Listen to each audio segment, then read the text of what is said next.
Hi, we are back. Aarogya physio tips वापस आ गया है आपके लिए एक नया वीडियो लेकर। For you we have brought some more videos. Since COVID is the new season in India and all over world, we thought why not make some video about COVID. So yes, people were asking us to make a immunity video, जो हमने बस थोड़े दिनों पहले doctor एतरई ने बनाया था। और दूसरी चीज़ जो कोविड में बहुत अफेक्टेड होती है वो है आपकी ब्रीदिंग या लंग कैपेसिटी। आपकी suddenly lung capacity, oxygen level in your blood SpO2 decrease हो जाता है। तो अगर आप अपनी लंग कैपेसिटी इंक्रीज करके रखेंगे तो ये अच्छा रहेगा। तो ये एक्सरसाइजेस कौन कर सकते हैं? ये एक्सरसाइजेस COPD पेशेंट, आप अस्थमा के पेशेंट है, एम्फाइसीमा के पेशेंट है, या आपको क्रॉनिक लंग डिजीजेस हैं, तो आप ये एक्सरसाइजेस कर सकते हैं ऑन रेगुलर बेसिस। अगर आप होम क्वारंटीन पेशेंट है who is already Covid positive but इतना ज़्यादा सिम्टम्स नहीं है, तो भी आप ये एक्सरसाइजेस करिए, because it will make sure that your lung capacity is good. और अगर आप नॉर्मल भी हैं तो भी आप ये रेगुलर बेसिस में कर सकते हैं to improve your lung capacity. तो बेसिकली कोई भी इंसान इसे कर सकता है, इससे सिर्फ और सिर्फ फ़ायदा ही है। कल्याणी मेनन हमारे साथ हैं आज, जो सारी एक्सरसाइजेस हमें डेमोन्स्ट्रेट करेंगी। All the exercises will be demonstrated by her. I hope you have subscribe to our channel. If you have not, please subscribe to our channel and don't forget to ring the bell. So let's understand कि हमारा heart और lung कहाँ पे है। तो हमारा lung दोनों side होता है, आपके लेफ्ट और राइट साइड दोनों। आपके लेफ्ट साइड जहाँ पे अभी कल्याणी ने हाथ रखा है, here is where your heart is. Okay, heart के जस्ट अबव यहाँ पे अपर लोब होता है, दोनों साइड अपर लोब होता है।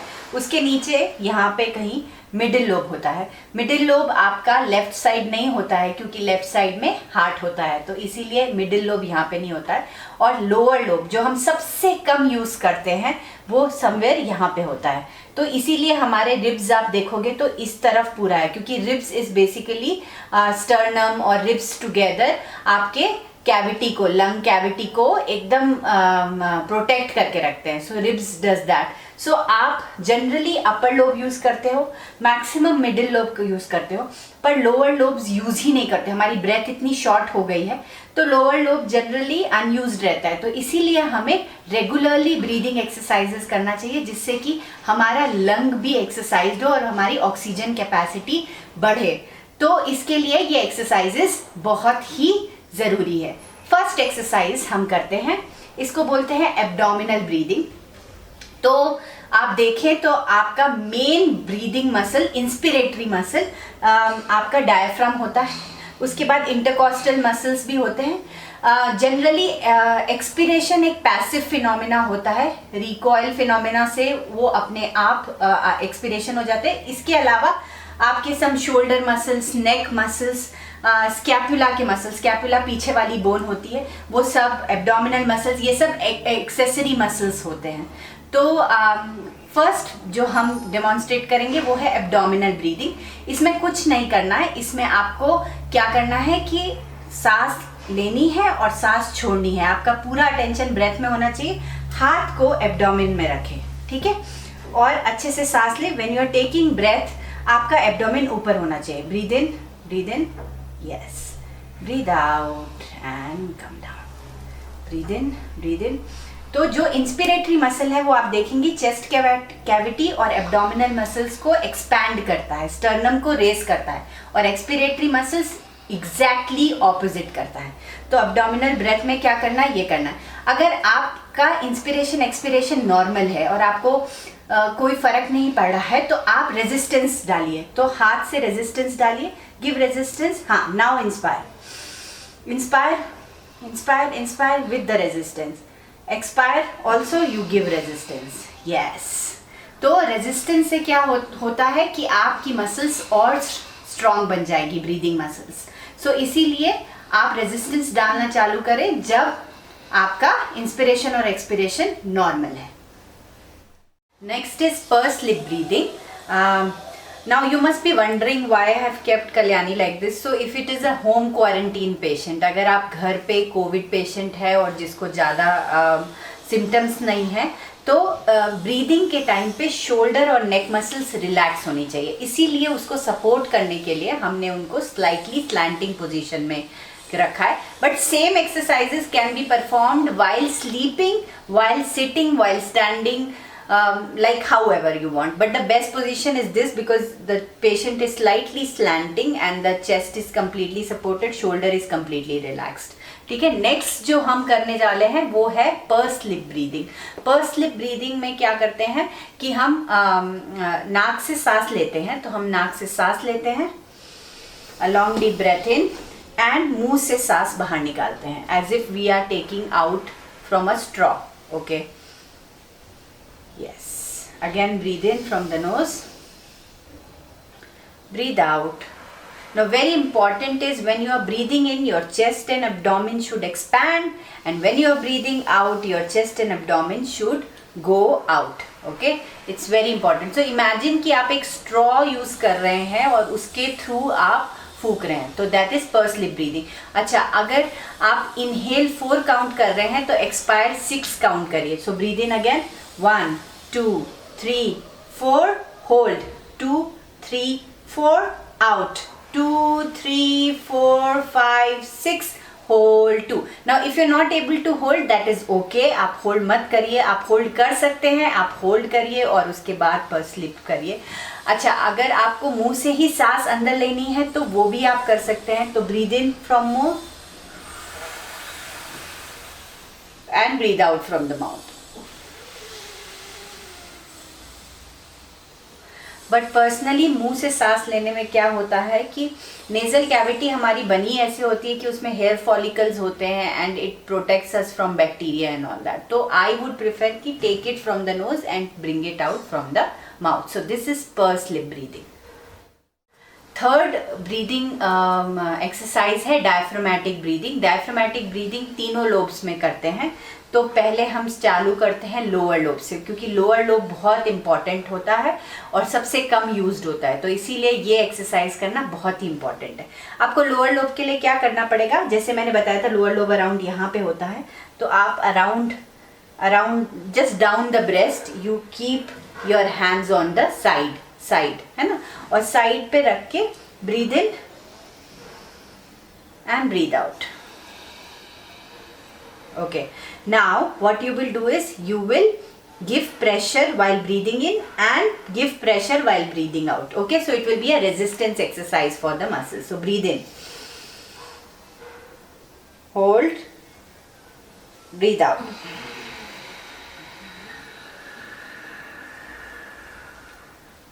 Remember 4 6. So 4 inspiration and 6 expiration. Yes, if you can hold, that is a plus point. But if you can't hold, that's okay. 4 and then 6 expiration. So 4 inspire and 6 expire. Okay. So this was about lower lobe. The same kind of pressure you will just do for middle lobe, that is around the axilla you will keep. Okay. So same, you will cup your hand like this and yes, you will keep it like that. Okay. Now breathe in.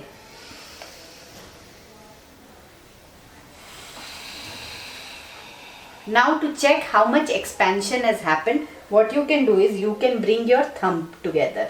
So bring your thumb together. Yes. Okay. So your thumb is there. Now breathe in. Automatically the thumb will separate and then breathe out. So thumb should come again. Yes. And again breathe in, you are giving pressure from your fingers.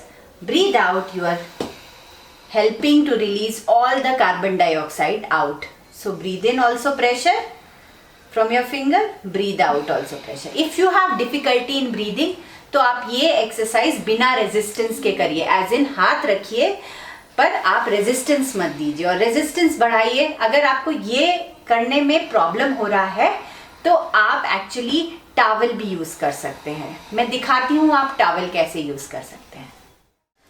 सो अगर same diaphragmatic breathing आप lower lobe का करने चाहेंगे और आपका हाथ नहीं जा रहा है तो आप ये टॉवल यूज करिए. देखिए टॉवल का दोनों कॉर्नर पकड़ लीजिए ऑपोजिट एंड अच्छे से रेजिस्टेंस दीजिए. So she is giving resistance while inspiring and she is giving resistance while expiring as well. So दोनों टाइम पे आपको टाइट बांध के रखना है. And relax. सो अगर आप लोअर लोब कर रहे हैं, जो बहुत ही इंपॉर्टेंट है COPD पेशेंट्स के लिए, अस्थमा के लिए, या फिर कोविड पेशेंट्स के लिए, it is absolutely essential to exercise your lower lobe because that's the least used lobe. You don't use it fully because deep expiration inspiration हम कम करते हैं. तो नेक्स्ट आप मिडिल लोब के लिए भी सेम यूज करना चाहेंगे तो the same towel bring it almost till your axilla and yes, and now cross it over, hold it tight, yes, and relax your shoulder. Very important is to relax your accessory muscles. आपका neck relax होना चाहिए, आपका shoulder relax होना चाहिए, and your abdominal should be relaxed. So that's why slanting position is best. But if you want to do it in sitting or lying down, that is also okay. Lying down is slightly tricky, मतलब it's difficult to do it. So yes, if you want to increase your difficulty level, lying down is a position. Okay, so that's about lower lobe and middle lobe. Now for upper lobe, we can remove the towel, and so trapezius is one of the accessory muscles. So you keep your hands on the trapezius. Okay, so you breathe in, you breathe out. So the pressure is from both, from here as well as from your elbow. So elbow is giving constant pressure. Yes. Now very important is when you are doing upper lobe exercise, you should not raise your shoulder. So it should not happen like, no, this is wrong. So आपका shoulder neutrally रहेगा, and then breathe in and breathe out. So very important is कि आप respiration के time पे both inspiration and expiration, अगर आपका deep breath अच्छे से आ रहा है तो during that time you give resistance. आप अपने हाथों से ही उसको दबा के रखिए, जिससे कि आपके ब्रीदिंग मसल्स को, जो डायफ्राम है उसको मतलब शक्ति बढ़ेगी. Strength training for how you do for hands and legs, आप रेजिस्टेंस ऐड करते हैं, इसमें अपने हाथ से खुद ही रेजिस्टेंस आप ऐड कर रहे हैं. सो जनरली वेदर आप COPD पेशेंट्स हैं या फिर कोविड के पेशेंट्स हैं, हमें सिक्रीशन रिलीज़ करनी होती है, जो लंग में सिक्रीशन है. उसके लिए हफिंग एंड कफिंग टेक्निक बहुत अच्छी रहती है. उसमें आपको क्या करना है, रेगुलरली आपको ब्रीद इन करना है और हफ करना है, या ब्रीद इन करना है और कफ करना है. So Kalyani, can you demonstrate it for us? So you breathe in and then हफ.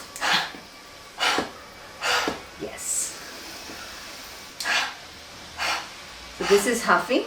It has to come from the glottis. मतलब यहाँ से आना चाहिए आपका जो ये जो है ना, ऐसे आना चाहिए. और next is cuffing. So breathe in and cuff. So now since people are very sensitive to cuffing, then you can put your elbow around and cuff with like that. Yes. So this will help in taking out your secretions. So do this also regularly. Now all these exercises has to be done at least 20 times, morning and evening. And if you are okay performing them even more times, that's absolutely plus. So the next is exercises, chest opener exercises. Now why it is important is because chest पूरा expand होना चाहिए जब आप breathing कर रहे हैं. तो अगर आपका chest expanded नहीं है तो breathing shallow ही रहेगी. तो इसीलिए chest expansion exercises बहुत ज़रूरी है. बहुत simple exercises हैं. तो आप दोनों हाथों को front में लाइए और फिर diagonally लेके जाइए. So breathe in and then breathe out. Breathe in and then breathe out. The same exercises can be done in standing as well as sitting.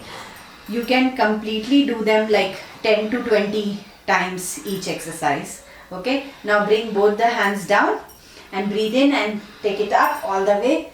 Expand your chest completely and breathe out and relax. Okay, breathe in up, breathe out and relax. Breathe in up,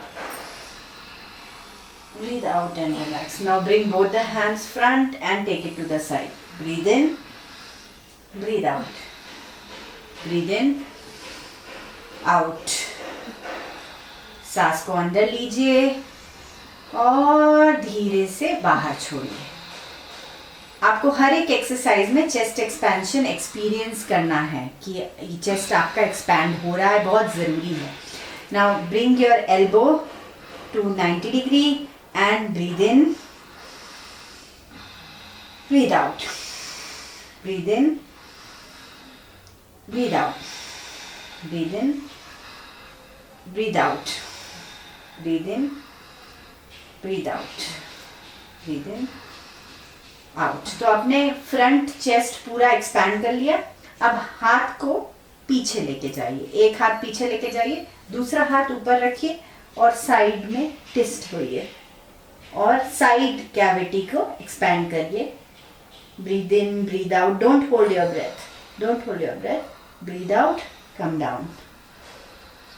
let's do it on the other side. Breathe in up, breathe out to the side, keep breathing in and out, keep breathing, सांस अंदर लेते रहिए, छोड़ते रहिए, ब्रीद out and come डाउन। इससे आपका साइड कैविटी एक्सपैंड होगा। तो आपने फ्रंट चेस्ट भी एक्सपैंड कर लिया, साइड कैविटी एक्सपैंड कर लिया। अभी एक दो और एक्सरसाइजेस है, let us demonstrate them. Next is wall pushup. Wall pushup भी हम इसलिए करेंगे क्योंकि हमें अपना चेस्ट एक्सपैंड करना है। तो आप दोनों हाथ को सामने लाइए, 1 हैंड डिस्टेंस आप अवे हो जाइए, ठीक है। अब थोड़ा सा पैर को पीछे लाइए, यस, थोड़ा सा स्लैंटिंग पोजीशन में हो गए। अब हाथों को थोड़ा अंदर के एंगल में लाइए। आपका जो एल्बो है वो बाहर की तरफ निकलना चाहिए बिकॉज बेसिकली हम चेस्ट को एक्सपैंड करना चाहते हैं। तो breathe in, come front, breathe in, come front, yes, breathe out and come back, yes, breathe in, come front end out. इससे आपकी स्कैपुलर मसल्स एक्सरसाइज हो रही है, आपका शोल्डर मसल्स एक्सरसाइज हो रही है, आपका चेस्ट एक्सपैंड हो रहा है and you are coordinating the whole thing with your breath. Okay, so this is wall push-ups. So next exercise, we will rotate our shoulder and try to use our trapezius muscles. So we keep both the hands on the shoulder, bring both the elbows together, breathe in, take it all the way up, breathe out. So again it will use the shoulder muscle and expand our chest, and again you coordinate it with breathing. तो आप जब सांस अंदर ले रहे हैं हाथों को ऊपर ले जाएं, जब सांस छोड़ रहे हैं हाथों को नीचे लाएं, ब्रीद इन और ब्रीद आउट। अब एंटी क्लॉकवाइज करिए, breathe in from back, breathe out when you come down. Now when you are breathing out you have to bring both the elbows together and then expand and breathe out, yes, breathe in. तो जब आप ऊपर ला रहे हैं breathe in, जब आप छोड़ रहे हैं breathe out. So this is for trapezius muscles and expanding your chest. So these are basically chest opener exercises और हमने breathing exercises demonstrate की। इसके अलावा postural drainage position है कि अगर स्पूटम लोअर लोब में फंस जाए तो आपको कैसे निकालना है परकशन करके और सर्टेन पोजीशन में। आई थिंक हम उसके लिए दूसरी वीडियोस बनाएंगे if required. So you should leave your feedback to tell us whether you want us to make a video on postural drainage. दूसरा इम्पॉर्टेंट पॉइंट है कि आपको अगर लगता है कि आपकी लंग कैपेसिटी बहुत ही कम है तो एक इक्विपमेंट आता है, उसको बोलते हैं spirometer. So it comes like a pipe and it's like a big straw and then so there are balls and which goes up and down and tells you that how much is your lung capacity. तो आप spirometer खरीद सकते हैं घर के लिए और उसको सैनिटाइज करके आप रेगुलरली यूज़ कर सकते हैं. स्पेशली अगर आप कोविड पेशेंट्स है तो आई वुड सजेस्ट कि अगर आपको ब्रीदिंग में डिफिकल्टी हो रही है तो invest on spirometer and that will improve your lung capacity. So yes, so these are the exercises basically. We are very thankful to Kalyani Menon that she demonstrated all the exercises. अच्छा, एक बहुत important point मैंने miss कर दिया कि आप अगर lung capacity increase करना चाहते हैं ना तो आप रेगुलरली एक्सरसाइज भी करें तो ऑटोमेटिकली आपकी लंग कैपेसिटी इंप्रूव हो जाती है बिकॉज आपका हार्ट रेट बेटर हो जाता है, आपका रेस्पिरेटरी रेट बेटर हो जाता है. तो इसीलिए रेगुलर एक्सरसाइज करने से भी आपका लंग कैपेसिटी बेटर होता है. दूसरा वेरी इंपॉर्टेंट पॉइंट इज प्राणायाम. तो प्राणायाम करने से भी अगर आप रेगुलर बेसिस में कर रहे हैं नाड़ी शोधन प्राणायाम, भस्त्रिका प्राणायाम, तो आपका लंग कैपेसिटी इंक्रीज होता है। तो आई थिंक हम प्राणायाम का अलग वीडियो बनाएंगे, बट अभी के लिए आप ये एक्सरसाइजेस रेगुलर बेसिस में करिए। So you should do all these exercises which we have demonstrated and I am sure your lung capacity will improve. Tell us whether you like the video or not and what you want us to make. You've been very kind and supporting. Be like that. Subscribe to our channel Arogya Physio Tips and don't forget to ring the bell and witness the fitness with us.